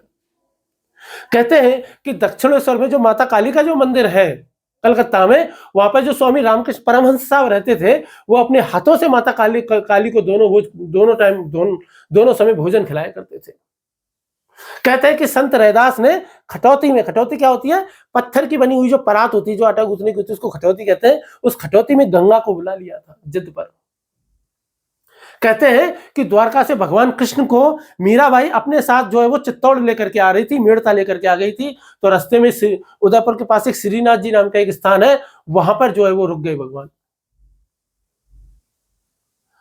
अब जितने भी धर्म है, आप किसी से भी पूछो, जिसको भी कहेगा कि ईश्वर का अनुभव हुआ है, जैसे जो पैगंबर साहब है, पैगंबर साहब जब हीरा की गुफा में अकेले बैठे थे तो जब्राइल आ गया, फरिश्ता आया। बात समझ में आ रही है आपको? जो मूसा था, मूसा जब उस सनाई पर्वत पर गए, हजरत मूसा साहब उस पर्वत पर जब आग जल रही थी तो ईश्वर ने उनको 2 पट्टियां दे दी, 10 कमांडमेंट्स दे दिए, जलती जाड़ी में से ईश्वर की आवाज उनको सुनाई दी। हर जगह जहां भी ईश्वर के धार्मिक अनुभव जहां आपको मिलेंगे, वहां संवाद होगा, वहां सहायता होगी, वहां आत्मसमर्पण होगा, वहां याचना होगा, वहां प्रेम होगा, वहां व्यक्तिगत संबंध होगा, वहां एकत्व, निर्गुण एकत्व दिखाई नहीं देता है। इसीलिए जो निर्गुण जो ब्रह्म है, जो निराकार जो ब्रह्म है, जो परम तत्व है, जो अंतिम सत्य है, जो अनिर्वचनीय, जो अवर्णनीय है, वो भावनात्मक और भक्ति परक जो आवश्यकता है ना, उनको पूरा नहीं कर पाता है। इसीलिए धर्म में क्या है ना, एक व्यक्तिगत संबंध आवश्यक होता है। ठीक है, चलिए, तो यह हमने ईश्वर की कैसी धारणा देख ली, निर्वैयक्तिक धारणा देख ली। आज अभी इसी वक्त ही हम ईश्वर की प्रकृतिवादी धारणा और देखेंगे, ज्यादा बड़ी नहीं है, छोटी सी है ईश्वर की प्रकृतिवादी धारणा, मेरे हिसाब से 20-25 मिनट में खत्म हो जानी चाहिए, तो वीडियो ज्यादा बड़ा नहीं होना चाहिए। चलिए, तो हमने ईश्वर की व्यक्तिगत धारणा देख ली, ईश्वर की निर्वैयक्तिक धारणा देख ली, और हम ईश्वर की तीसरी धारणा देखेंगे जिसको कहते हैं ईश्वर की प्रकृतिवादी धारणा। जैसे स्पिनोजा साहब हमारे कहते हैं ना, क्या कहते हैं हमारे स्पिनोजा साहब की ईश्वर इक्वल टू प्रकृति, की ईश्वर ही प्रकृति है। ईश्वर की प्रकृतिवादी धारणा, ईश्वर की प्रकृतिवादी धारणा, naturalistic notion of God, naturalistic notion of God, ईश्वर की प्रकृतिवादी धारणा। तो क्या है ईश्वर की प्रकृतिवादी धारणा? ईश्वर की प्रकृतिवादी धारणा का मतलब ईश्वर इक्वल टू प्रकृति, कि भाई ईश्वर कोई अलौकिक सत्ता नहीं है, बल्कि क्या है, प्रकृति ही है। क्या है, स्वयं प्रकृति है। अग्नि, चांद, सूरज, बारिश, बादल, जो कुछ भी हमें दिखाई दे रहा है वो सारी की सारी शक्तियां क्या है, वो क्या है, वो प्रकृति है, वो ईश्वर ही है। ठीक है। इस सिद्धांत का विकास कैसे हुआ है, तो इस सिद्धांत का विकास कैसे हुआ है, प्राचीन धार्मिक विकासों से हुआ है। जैसे सबसे पहले इसमें ईवी टाइलर साहब आ जाएंगे हमारे, ठीक है, ईवी टाइलर साहब आ जाएंगे। और ईवी टाइलर साहब ने क्या दिया था, एनिमिज्म दिया था। क्या दिया था, एनिमिज्म दिया था, यानी कि सर्वजीववाद दिया था। एनिमिज्म को क्या कहते हैं, सर्वजीववाद। सर्वजीववाद का मतलब क्या होता है कि हर चीज में आत्मा होती है। इस चौक में आत्मा है, इस ग्रीन बोर्ड में आत्मा है, इस दीवार में आत्मा है, इस जो है वो क्या कहते हैं, इसमें मोबाइल में जो है वो आत्मा है, इस मोबाइल में आत्मा है, सामने जो लाइट है इसमें आत्मा है, ऊपर पंखा टंगा हुआ है इस पंखे में आत्मा है, इस खिड़की में आत्मा है, हर चीज में आत्मा है। प्रत्येक वस्तु में आत्मा की कल्पना करता था। चूंकि आत्माओं की कल्पना करता था, धीरे धीरे विकास क्रम में उससे देवताओं की धारणा विकसित हो गई। और जो जेम्स फ्रेजर साहब है, जेम्स फ्रेजर साहब जो है, जेम्स फ्रेजर साहब की पुस्तक है the golden bug. The golden bug है, वो क्या कहते हैं कि धर्म कैसे बना है, जादू से। ये तो हम पहले से पढ़ ही चुके हैं ना, इस पे हमने खूब समय खर्च किया कि जादू से धर्म बना। ऐसे फिर आर मारेट साहब आ जाते हैं, उन्होंने मानववाद दिया। आर मारेट आ जाते हैं जिन्होंने मानववाद दिया। तो फिर एम.एल. दुर्खिम लास्ट में आते हैं, और एम.एल. दुर्खिम की एक पुस्तक है, और उस पुस्तक का नाम क्या है, the elementary form of religious life. The elementary form of religious life. वो कहते हैं कि समाज स्वयं को ना देवीय रूप में परिभाषित करता है, और धीरे धीरे वो क्या करता है, प्रकृति पूजा करता है, प्रकृति पूजा में ही ईश्वर को देखता है। क्या ईश्वर, क्या ये परंपरा सदा से रही है कि अभी आई है? क्या पूरब में ही रही है कि पश्चिम में भी रही है? दोनों जगह रही है। पूरब में यदि आप देखोगे तो वैदिक धर्म है, वैदिक धर्मों में सूर्य की पूजा है, इंद्र की पूजा है, अग्नि की है, वरुण की है, सबकी पूजा कर रहे हैं। ऐसे ही जापान है, जापान में शिंतो धर्म है। जो जापान में जो कामी है, जो देवता जिनको कामी कहा जाता है, वो 80,000 है, 80 लाख है। क्यों, पर्वत में, नदी में है ना, और पेड़ में है, सब जगह है। ऐसे ही पश्चिमी परंपरा में देखेंगे तो यूनानी परंपरा में देख लो, रोमन परंपरा में देख लो, मिस्र की परंपरा में देख लो, बेबीलोनियाई सभ्यता में देख लो, सब जगह प्रकृति पूजा देखने को मिलती है। यहूदी धर्म की यदि आप बात करोगे, यूनानी धर्म की, तो सूर्य की पूजा करते हैं, समुद्र की पूजा करते हैं, आकाश की पूजा करते हैं, पृथ्वी की पूजा करते हैं। ठीक। अच्छा, अब हमको जो सबसे जरूरी चीज जो इस पे बात करनी है कि भाई जो प्रकृतिवाद है ना, इसका दार्शनिक आधार कौन कौन है। ऐसे कौन कौन से दार्शनिक जो कि प्रकृतिवाद की, ईश्वर की प्रकृतिवादी धारणा के समर्थन करते हैं। तो अब तक तो आपको पता चल गया होगा, रट्टा लग जाना चाहिए कि सबसे ज्यादा कौन करते हैं, स्पिनोजा साहब करते हैं। कौन करते हैं, बारूख स्पिनोजा साहब करते हैं, जो कि एक डच दार्शनिक है। उनकी एक पुस्तक है जिसका नाम है एथिक्स। उसमें वो क्या कहते हैं, ईश्वर इक्वल टू प्रकृति। ये मैंने कम से कम 2-3 दिनों में आपको 50-100 बार तो बता ही दिया होगा, है ना। वो कहते हैं ड्यूस साइव नेचुरा। इनके अनुसार जो कुछ भी है सब प्रकृति है। इनके अलावा इनके पक्ष में और कौन आ जाते हैं, ब्रूनो साहब, जिनको जिंदा जला दिया गया था भाई, जियोडार्नो ब्रूनो। तो ब्रूनो साहब आ जाते हैं। ब्रूनो ने क्या माना कि ये सारी प्रकृति ईश्वर है। ठीक। और फिर इसके अलावा और उनके पक्ष में और कौन आ जाता है, स्टोइक दर्शन आ जाता है। कौन सा दर्शन आ जाता है आपका, स्टोइक दर्शन आ जाता है। और जो हमारे स्टोइक्स हैं वो सारे के सारे लोग भी क्या कहते हैं कि ब्रह्मांड में जो लोगोस जो व्याप्त है, लोगोस जो व्याप्त है, जिसको वो क्या कहते हैं, विश्व बुद्धि मानते हैं। वो कहते हैं कि यही इस पूरी प्रकृति का आधार है। और इनके पक्ष में एक और है, वो क्या है, नियो प्लेटोनिक्स, यानी कि नव प्लेटोवाद। नव प्लेटोवाद जो है, न प्लेटोवाद के, प्लेटो खुद नहीं कहते, न प्लेटोवाद के जो लोग हैं, है ना, वो न प्लेटोवाद के जो लोग हैं वो क्या मानते हैं, वो ये मानते हैं कि भाई आत्मा और जो प्रकृति का प्रसरण है वो एक जगह से ही होता है। और यही बात कौन मानते हैं, विलियम बुलवर्थ भी मान लेते हैं, कई सारे लोग मान लेते हैं। ठीक। अब इसकी विशेषताएं क्या है प्रकृतिवाद मानने की। जब भी हम ईश्वर को प्रकृतिवादी मानते हैं कि ईश्वर ही प्रकृतिवादी है, तो इसमें प्रमुख प्रमुख धारणा क्या है, इसका मतलब क्या है ईश्वर को प्रकृतिवादी मानने का। इसमें कौन कौन सी धारणाएं प्रमुख तौर पर निकलती आती हैं। इसमें जो सबसे विशेषताएं प्रमुख तौर पर निकल आएंगी, सबसे पहला इसमें क्या दिखाई देगा, अनेकेश्वरवाद दिखाई देगा। अनेकेश्वरवाद दिखाई देगा। अनेकेश्वरवाद, भाई जैसे प्रकृति को मान लेंगे तो प्रकृति में चांद अलग है, सूरज अलग है, तारे अलग है, पेड़ अलग है, पहाड़ अलग है, नदी अलग है, तालाब अलग है, समुद्र अलग है, तो सब भगवान बन जाएंगे। ठीक, दूसरा बात क्या है कि उपयोगितावाद आ जाएगा इसमें, कि भाई जिसकी जैसी उपयोगिता है उसकी वैसी पूजा होगी। बारिश नहीं हो रही तो इंद्र की पूजा कर लो, गर्मी ज्यादा पड़ रही है तो सूरज की पूजा कर लो, ऐसे सब कुछ। ज्यादा सर्दी पड़ रही है तो भी सूरज की पूजा कर लो, क्या है। इसके अलावा इसमें क्या है, प्रत्यक्षवादी आधार है, इसमें क्या है, मूर्त धारणा है, यानी कि अमूर्त नहीं है इसमें। ईश्वर, भाई ईश्वर क्या है, सूरज है, सूरज सामने दिखाई दे रहा है। ईश्वर क्या है, चंदा है, सामने दिखाई दे रहा है। ईश्वर क्या है, नदी है, सामने दिखाई दे रही है। और तीसरा क्या कर देते हैं, प्रकृति में हमें जो कुछ भी दिखाई देता है उसका हम मानवीकरण कर देते हैं। क्या कहता है, एंथ्रोमोर्फोफिज्म, छोड़ो, मानवीकरण। मानवीकरण का मतलब क्या है, प्रकृति की प्रत्येक शक्ति को क्या बनना दो, मानव के गुण दे दो, मानव की इच्छाएं दे दो, मानव के स्वभाव दे दो। ठीक, तो ये चार प्रमुख विशेषताएं इसके होती हैं प्रमुख रूप से ईश्वर की प्रकृतिवादी धारणा में: अनेकेश्वरवाद, उपयोगितावाद, मूर्त धारणा और मानवीकरण। ठीक, चलिए अब इसकी समीक्षा कर लेते हैं। समीक्षा करने का मतलब क्या है, आलोचना। चलिए समीक्षा कर लेते हैं इसकी।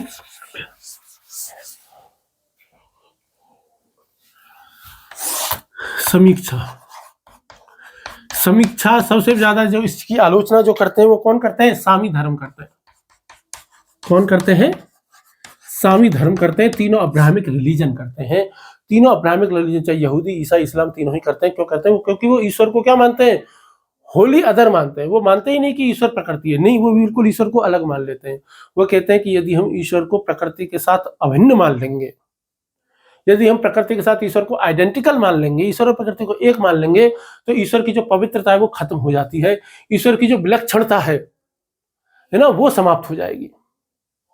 और इसीलिए सभी सामी धर्मों में क्या कहा जाता है कि ईश्वर प्रकृति का निर्माता है, ईश्वर प्रकृति का हिस्सा नहीं है। ठीक है। दूसरी बात, जो थॉमस एक्वाइनस है वो क्या कहते हैं, एक्वाइनस, इनका नाम तो हजारों बार आ गया ना। थॉमस एक्वाइनस क्या कहते हैं कि ईश्वर जो है वो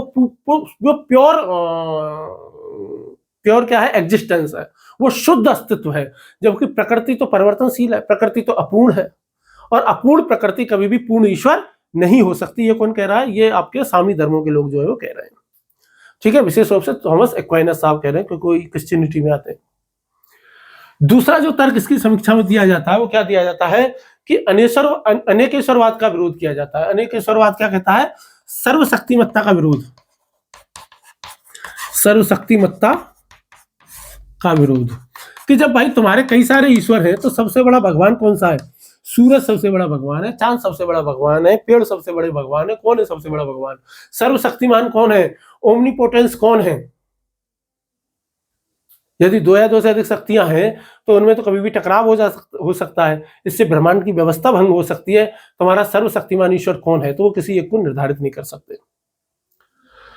ठीक, तीसरा जो वोल्टेयर साहब जो कहते हैं, वोल्टेयर साहब तीसरा एक क्या तर्क देते हैं, वोल्टेयर साहब एक और तर्क देते हैं, वो कहते हैं कि ईश्वर प्रकृति से अलग है। वो कहते हैं कि ईश्वर ने प्रकृति को एक मैकेनिज्म की तरह बना दिया, एक मशीन की तरह बना दिया है, और उसे बना करके उसके कुछ प्राकृतिक नियम बना दिए हैं, और प्रकृति को उस प्राकृतिक नियमों के हवाले कर दिया है। जैसे किसी घड़ीसाज ने घड़ी बनाई, घड़ी के अपने नियम बनाए और घड़ी को छोड़ दिया, किसी ने फोन बनाया, फोन को छोड़ दिया। ठीक, जबकि प्रकृतिवादी तो ईश्वर को प्रकृति में विलीन कर देते हैं, जबकि ईश्वर तो क्या है, एक बिल्कुल ही अलग चीज है। और चौथी चीज जो कहते हैं वो ये कहते हैं, प्रकृतिवादी धारणा में ईश्वर के व्यक्तित्व का अभाव हो जाता है। ईश्वर के व्यक्तित्व का क्या हो जाता है, अभाव हो जाता है। ईश्वर के व्यक्तित्व का अभाव कैसे हो जाता है कि भाई एक ईश्वर रहता ही नहीं, और जैसे ईश्वर को प्रकृति मान लेंगे तो वो केवल एक नियम बन के रह जाएगा। क्या वो एक पर्सनल गॉड रहता है, क्या नहीं, फिर वो पर्सनल गॉड नहीं रह सकता, फिर उससे प्रार्थना नहीं कर सकते, फिर उससे प्रेमपूर्ण संबंध नहीं बना सकते। ठीक है, तो जैसे ही हम प्रकृति में ईश्वर को मानते हैं तो फिर ये इट बन जाता है। क्या बन जाता है, इट बन जाता है। ठीक, अब इसको हम आधुनिकता की तुलना पे देख लेते हैं। ठीक है, मतलब कुछ लोग इसको क्या कहते हैं, भौतिकतावाद बनाम आध्यात्मिकता कह देते हैं। कुछ लोग इसको क्या कह देते हैं, भौतिकता भौतिकता बनाम आध्यात्मिकता। आध्यात्मिकता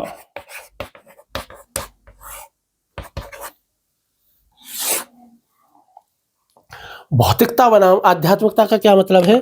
भौतिकता बनाम आध्यात्मिकता का मतलब ये है कि भाई प्रकृति, ईश्वर का अर्थ क्या है? प्रकृति तो पदार्थ है, पूरा पूरा मैटर है।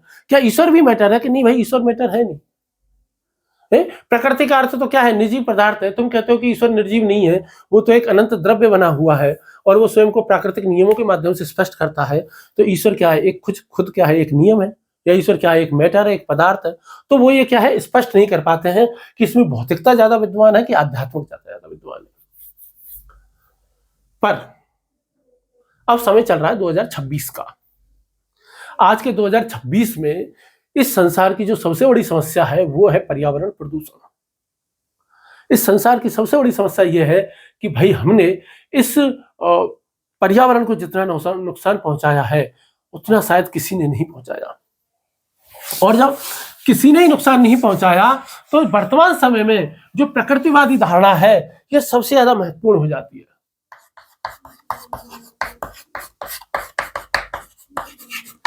जब हम इकोलॉजी की बात करते हैं, एनवायरनमेंट और इकोलॉजी दो अलग अलग चीजें।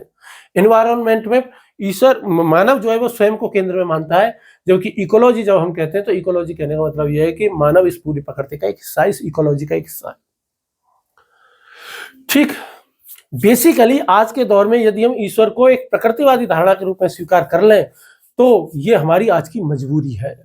क्यों मजबूरी है? यदि मानव को अपना अस्तित्व इस पृथ्वी पर बचाए रखना है, इस पृथ्वी की उम्र को बचाए रखना है, इस पृथ्वी पर जीवन को बचाए रखना है, तो इसके लिए आवश्यक है कि वो पर्यावरण संरक्षण करे। और पर्यावरण संरक्षण करने के लिए यह बहुत आवश्यक है कि हम पर्यावरण में ईश्वर के दर्शन करें, पर्यावरण का सम्मान करें। जब से औद्योगिक क्रांति आई है, जब से 18वीं सदी आई और जब से औद्योगिक क्रांति आई, जब से उपभोक्तावादी संस्कृति का विकास हुआ, और उपभोक्तावादी संस्कृति का मतलब होता है कि प्रकृति केवल एक संसाधन है, इसका जितना उपभोग किया जा सकता है कर लो, खा जाओ पूरी प्रकृति को, खींच लो, चूस लो। इस भौतिकवादी संस्कृति आज के दौर में कोई है? आज के दौर में हर कोई रील बना के फेमस होना चाहता है। मैं भी तो यूट्यूब पे वीडियो बना रहा हूं। आखिर क्यों बना रहा हूं? फेमस होने के लिए। क्यों बना रहा हूं? ताकि भाई मेरा कुछ भला हो जाए। कोई ना कोई मेरा स्वार्थ है, लालच है, तभी तो बना रहा हूं ना। लोग पेड़ काट रहे हैं, लोग प्रकृति को खूब खून चूस रहे हैं। जैसे हमने एथिक्स में बात की थी कि जो प्रकृति के जो मानवता की जो साझा विरासत है, जो अंटार्कटिका हो गया, अंतरिक्ष हो गया, या जो हाई सीज जो हो गए, उच्च महासागर जो है, इन सब का मानव आधुनिक रूप से कितना ज्यादा शोषण कर रहा है। इतना शोषण कर रहा है कि इसका हल जो है वो प्रकृतिवाद में ही है। और इसके पक्ष में सबसे पहले जो खड़े होते हैं उनका नाम है आर्ने नैस। उनका नाम क्या है? आर्ने नैस। ये नॉर्वे के एक व्यक्ति हैं, नॉर्वे के एक व्यक्ति हैं, और उन्होंने एक आंदोलन चलाया डीप इकोलॉजी। डीप इकोलॉजी ये हमने एथिक्स में भी पढ़ा था। ये हमने जब हमने बुद्ध को पढ़ा था तब भी हमने ये देखा था। महावीर को जब हमने पढ़ा था ये तब भी हमने देखा था। ये कहते हैं कि प्रकृति का खुद का एक अपना आंतरिक मूल्य है। प्रकृति का केवल एक उपयोगिता का मूल्य नहीं है। और जो ईश्वर की जो प्रकृतिवादी धारणा जो है वो प्रकृति का जो आंतरिक गुण है उसका जो है वो उसको एक धार्मिक आधार प्रदान करती है। इनके पक्ष में एक और व्यक्ति खड़े होते हैं जिनका नाम है एल्डो लियोपाल्ड। जिनका नाम क्या है? Aldo leopard.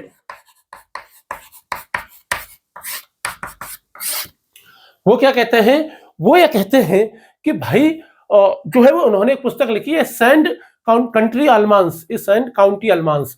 वो ये कहते हैं कि भाई एक क्या होनी चाहिए? एक लैंड एथिक्स होनी चाहिए, एक भूमि नीति, भूमि नैतिकता होनी चाहिए कि भाई मनुष्य जो है ना इस प्रकृति का विजेता नहीं है बल्कि इस प्रकृति का एक सदस्य है। ये हमें समझ जानी चाहिए। और यही बात हमारे जॉन डीवी साहब कह रहे हैं।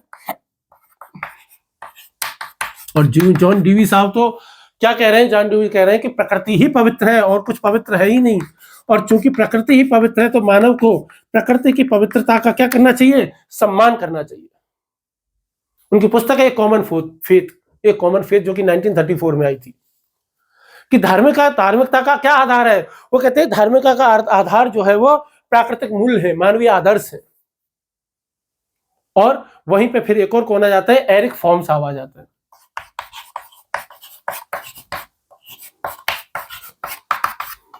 और एरिक फ्रॉम साहब जो है और वो क्या कहते हैं? You shall be as gods में वो सामंजस्य पे बल देते हैं कि यदि मनुष्य प्रकृति से अलगाव रखेगा तो प्रकृति से बहुत दूर हो जाएगा, और इतना दूर हो जाएगा कि प्रकृति खत्म हो जाएगी और मानव खत्म हो जाएगा। यदि हम इसका भारतीय संदर्भ लें तो भैया ऋग्वेद से लेकर के उपनिषद हो, सब जगह ही हो, भारत में तो प्रकृतिवाद की धारणा बहुत गहराई से दिखती है। ऋग्वेद में एक धारणा है जिसको कहते हैं ऋत। ऋत का मतलब होता है कॉस्मिक ऑर्डर। ऋत का मतलब क्या होता है? कॉस्मिक ऑर्डर होता है, जिसमें कहते हैं कि ईश्वर और प्रकृति दोनों एक ही नियम से बंधे हैं। और इन्हीं विचारों से महात्मा गांधी जी भी प्रेरित होते हैं, और महात्मा गांधी भी यही कहते हैं कि जो मानव जो है ना, वो प्रकृति का स्वामी नहीं है, बल्कि हमें प्रकृति का रक्षक होना है। ठीक है, चाहे कुछ भी हो जाए, लोग मानते हैं कि लेकिन ईश्वर की प्रकृतिवादी धारणा जो है वो क्या करती है? पृथ्वी को एक स्वनियमित जीव बना देती है, सेल्फ रेगुलेटिंग ऑर्गेनिज्म बना देती है। और इस बात के समर्थन में एक जेम्स लेवलॉक नाम के एक विचारक है, वो आ जाते हैं। उन्होंने एक परिकल्पना दी जिसको कहते हैं गाइया परिकल्पना। उन्होंने एक परिकल्पना दी जिसको क्या कहते हैं? गाइया परिकल्पना दी। और गाइया परिकल्पना क्या कहती है? कि प्रकृतिवाद वैज्ञानिक रूप है धर्म का। तो जो प्रकृतिवाद की जो धारणा है वो बहुत ही महत्वपूर्ण धारणा, और किस लिए धारणा है? सबसे महत्वपूर्ण है ये आधुनिक संदर्भों में। और आधुनिक संदर्भों में क्यों आवश्यक है? आधुनिक संदर्भों में इसलिए आवश्यक है क्योंकि मनुष्य आज की डेट में प्रकृति का बहुत ज्यादा शोषण कर रहा है। ऐसे ही करता रहा तो मनुष्य खुद को मार देगा। जैसे कि आपने अवतार फिल्म देखी होगी, तो अवतार फिल्म का जो सबसे पहला पार्ट है, जब वो प्रकृति को नुकसान पहुंचाते हैं, तब वहां पे एक डायलॉग आता है कि इन्होंने अपनी पृथ्वी माँ को तो मार दिया, अब हमारे जो इस पेंडोरा पे आए हो, हमारे पेंडोरा पे जो प्रकृति माँ है, अब ये इसको खत्म करना चाहते हैं। जैसे इन्होंने अपनी प्रकृति को खत्म कर दिया गोला बारूद से, संसाधनों से, दोहन से, है ना, वैसे ही इस पेंडोरा को भी ये खत्म कर देंगे। ठीक है, चलिए फिर हम नेक्स्ट क्लास में मिलते हैं। नेक्स्ट क्लास में हम पढ़ेंगे ईश्वर और जगत का संबंध क्या है, और यदि उसमें समय बचेगा तो उसी में हम देखेंगे कि ईश्वर और मानव का क्या संबंध है। ठीक, तो इसमें बस 2 ही टॉपिक बचे हैं। इसके बाद ये पहला जो चैप्टर है वो हमारा खत्म हो जाता है, और सिलेबस का पहला जो टॉपिक है वो खत्म हो जाता है। और कुछ लोगों ने बहुत अच्छे कमेंट्स किए, इसके लिए बहुत बहुत धन्यवाद, हार्दिक आभार आपका। बहुत सारे बच्चे कह रहे हैं कि भाई, कुछ कह रहे हैं कि भाई भारतीय दर्शन शुरू कर दो, है ना, और कुछ कह रहे हैं कि भाई पश्चिमी दर्शन पहले शुरू कर दो, पश्चिमी दर्शन काफी कठिन है। तो मैं उन सबसे एक रिक्वेस्ट ये करना चाहूंगा कि पहले जितने मेरे भी पहले जो भी वीडियो है एक बार उनको देख लो। कुछ भारतीय दर्शन पे भी बनाए हुए हैं, एथिक्स की क्लासेज के बेस पे मैंने बनाए हैं, कुछ पश्चिमी दर्शन पे भी बनाए हुए हैं, उनको देख लो। मैं बहुत जल्द जो है वो इसके जो चारों पार्ट है उनको शुरू करूंगा, और चारों को एक साथ लेकर के हम चलने की कोशिश करेंगे। बहुत कठिन होता है, चारों को एक साथ लेकर के चलना लगभग असंभव होता है, समझने की दृष्टि से भी कठिन होता है। ठीक है, मुझसे जैसे भी बन पड़ेगा मैं कोशिश करूंगा। मैं कोशिश करता हूं कि चलो एक तरफ पाश्चात्य दर्शन शुरू कर दें या एक तरफ भारतीय दर्शन शुरू कर दें, कैसे भी करें। तो बिल्कुल आपकी जो भी कमेंट्स हैं उन पर विचार किया जाएगा, आप जो भी आदेश दे रहे हैं। ठीक है, एक जमाना ऐसा होता था जब गुरु आदेश देता था और लोग माना करते थे। आजकल यूट्यूब का जमाना है, आजकल जेन जी का जमाना है, आजकल जो है वो 21वीं सदी आ गई है। ठीक है, आजकल यूट्यूब के जमाने में गुरु और शिष्य वाली परंपरा तो पूरी तरह खत्म हो गई है। आज की डेट में तो जो है वो मांग और पूर्ति का सिद्धांत पूरी तरीके से लागू हो गया है ना, कि भाई लोगों की मांग है तो वैसा वीडियो बना दो, तो वैसी पूर्ति कर दो। तो सिस्टम है, समय समय पर चीजें व्यवस्थाएं आती हैं, बदलती रहती हैं, समय परिवर्तनशील है, समय नदी की तरह बहता रहता है। ठीक है, ऐसी व्यवस्थाएं भी बहती रहती हैं। ठीक है, चलिए बहुत बहुत धन्यवाद आपका। आपके कमेंट बहुत प्यारे हैं और बहुत ही उत्साहवर्धक कमेंट्स हैं, कुछ लोगों ने बहुत अच्छा बोला, इसके लिए बहुत बहुत धन्यवाद। नमस्कार, चलिए फिर नेक्स्ट क्लास में मिलते हैं, तब तक के लिए धन्यवाद, नमस्कार।